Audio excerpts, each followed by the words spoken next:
Should I feel flattered by creep? I still remember the day clearly.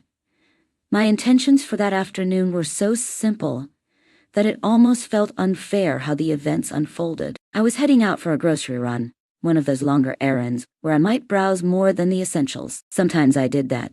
I would linger in the produce section, compare labels in the canned goods aisle, or check out the latest seasonal displays. Grocery trips served as a mini retreat from my usual routine, a chance to walk around and take my time. It was a large one-stop shop type of place. Think the size of a Target or Walmart, with an equally expansive parking lot. Since I arrived mid-afternoon, I managed to find a fairly decent parking spot not too far from the sliding glass entrance. I parked, stepped out, and gathered my reusable bags. The day itself felt ordinary. Blue sky, mild temperature, the faint hum of car engines around me. In short, nothing signaled that anything unusual might happen. I started walking toward the store. Cars passed. People bustled with carts. Typical activity of a big store's parking lot. Then I noticed a man approaching from the opposite direction, leaving the store as I was entering. We made brief eye contact. He was older than me, maybe by a couple of decades or more. And as we crossed paths, he stopped, smiled, and said, "I like your hair." It was a kind enough comment. I was used to compliments here and there, especially when my hair was freshly styled or dyed some subtle pastel color. With the standard politeness I'd perfected, I responded with a quick "thank you" and a nod, expecting us both to continue on our separate ways. He did, walking off toward the expanse of cars, and I carried on into the store without giving it a second thought. To me, it was just a fleeting moment, one of many random compliments we might receive or give in a day. Once inside, I settled into my usual routine. I strolled aisles, scanning for deals, picking up items on my mental list. Milk, eggs, perhaps some fruit. I wasn't in a rush, so I wandered, letting my mind drift it. This store was large, so it's easy to see how time slipped by. I suspect I was in there a good half hour, maybe more, because at some point, I recall browsing the home goods section, then doubling back to pick up something I'd forgotten in produce. Eventually, I made my way to the checkout lanes, paid for my groceries, and headed out to the parking lot, somewhat lost in my own thoughts.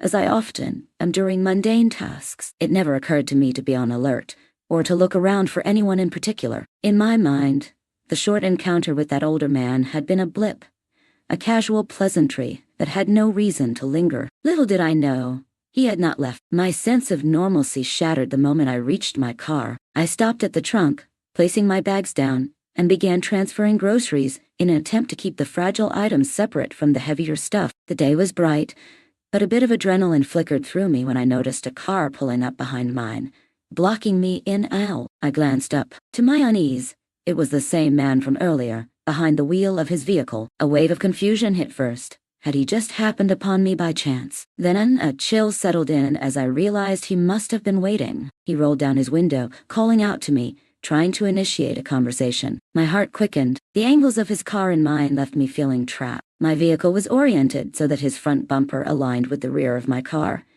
effectively boxing me in. My trunk was open, groceries half loaded. If he decided not to move, I wouldn't be able to drive away. I couldn't even exit my parking space. A prickle of fear shot through me because the possibility of an innocent chat turned menacing in my mind. He was in control of my escape route. He asked me out. It was so abrupt. "Would you like to grab dinner?" or something along those lines. I remember blinking, uncertain if I'd heard him right. We'd barely exchanged 6 words inside the store entrance, and now he'd apparently spent 30+ minutes waiting just for a chance to ask me on a date. I stammered a polite decline, trying to keep my voice steady. "No, thank you," I said, trying to appear calm but feeling the tension building in every cell of my body. I was keenly aware that he didn't exit his car, that his engine was still running, and that my trunk was open. The entire situation felt wrong. The words that tumbled out of his mouth had no sense of boundary. Someone who'd do this might have no qualms about pushing further if he felt like it. An internal voice started screaming that this was a situation that could turn dangerous in an instant. Thankfully, as soon as I said no, he didn't press further. He lingered a moment, maybe waiting for me to change my mind, or maybe deciding what to do next. Then almost casually he pulled away, his tires crunching over the asphalt. I watched, exhaling in relief as his car disappeared from sight, but the sense of dread stayed. I hadn't realized how tense my shoulders were until they slumped the moment he was gone. I got in my car, locked the doors, and drove home feeling like the whole day had upended. My mind reeled with the ifs. What if he'd been armed? What if he had blocked me more aggressively and physically stopped me from leaving? What if he'd never pulled away? Even though all ended, well, in the sense that I wasn't harmed, my imagination conjured terrifying outcomes, and that terror lingered. For days I replayed the scene. It wasn't about the compliment, or even about being asked out. It was the knowledge that he'd watched me enter the store, then decided to wait at least half an hour, maybe more, until I reemerged. All that time, I was doing mundane shopping,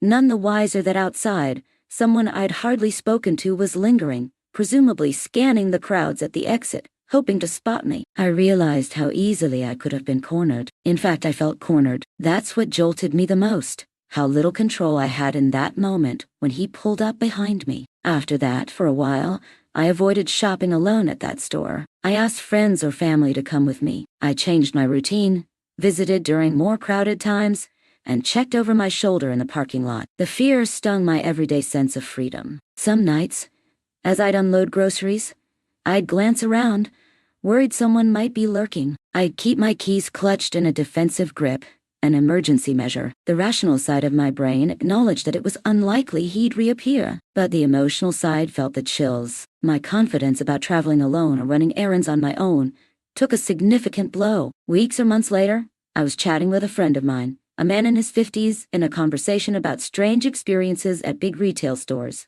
like comedic or odd encounters. At some point, I shared this story. I described how spooked I was that a total stranger would wait so long in the parking lot, just to corner me in. I expected him to respond with sympathy or shock, maybe agreement that the guy's behavior was disturbing. Instead, to my disbelief, he laughed in a friendly way, saying something akin to, "Wow, he must have really been into you. That's kind of flattering in a weird way, don't you think?" My stomach dropped. Flattering. He found it flattering that a man had essentially followed me, blocked my car in, and made me so scared I changed my routine for weeks afterward. I managed a neutral face, but my mind was already swirling in frustration. He interpreted the scenario as romantic, the notion that a guy would go to great lengths, such as waiting in a parking lot, to ask me out. Perhaps from his vantage, it was no different than a comedic scene in a rom-com, but in my reality, it felt ominous. I tried to explain that no, it wasn't flattering at all.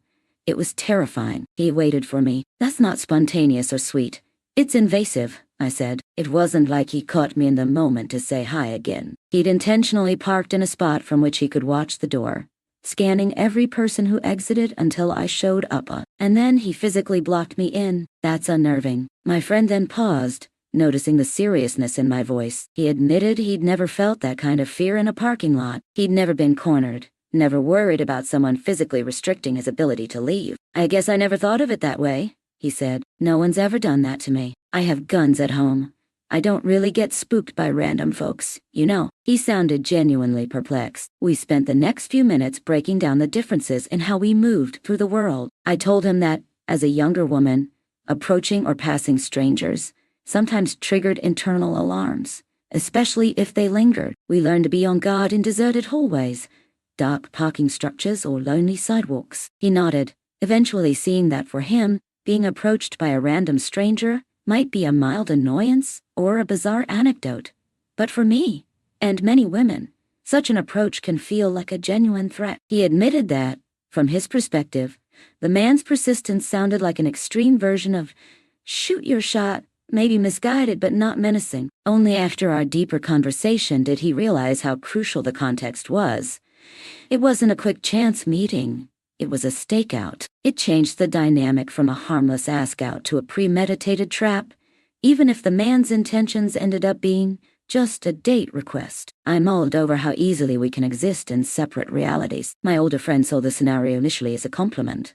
Someone found me appealing enough to wait around. Perhaps he'd pictured me flattered by the notion that someone would go to such lengths. That's because he's never had to fear for his physical safety in the same way. The social conditioning or experiences that taught me to suspect danger never touched him. Meanwhile, for me, the internal alarm bells were deafening. That man's behavior was a red flag, one that overshadowed any notion of charm or dedication. Thinking back, It's interesting how so many folks interpret such encounters differently. Some men might find it bold or romantic. Some women might even consider it sweet if the approach was very different, or if they'd had prior context. But with the difference in power dynamics, the lack of familiarity, and the actual physical cornering, it's a scenario dripping with potential danger from my vantage.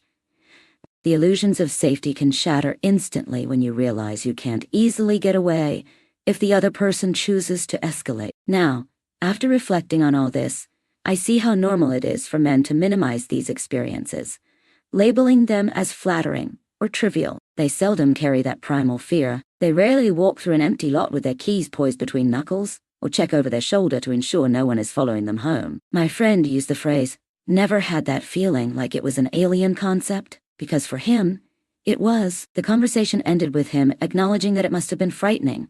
He just never considered it from that angle until I spelled it out. In the aftermath, I'm grateful nothing worse happened, but the mental toll was real.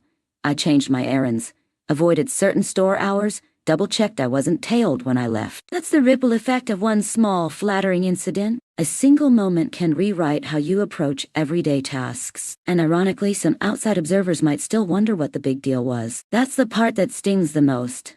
That sense of not being believed or understood unless you methodically explain every piece of the fear puzzle. Even now, whenever I see a similar story online, someone complaining about a man who followed them in a grocery store or a parking lot, or someone who was forced into an uncomfortable conversation, I empathize deeply, because I know how easily that sense of safety evaporates. I know how your mind catastrophizes potential outcomes. I know how someone else might view it as a compliment, while you, living it, can see the menacing shadow behind that approach. So if I had to glean a moral, it's that not everyone's perspective on danger or flattery aligns. My friend in his 50s learned it's not about swooning over the devotion of a random stranger. For me, it was about survival, about the raw awareness of how quickly a situation can turn. We can't assume that every act that's romantic on paper is truly romantic in practice. Sometimes it's invasive. Sometimes it's alarming,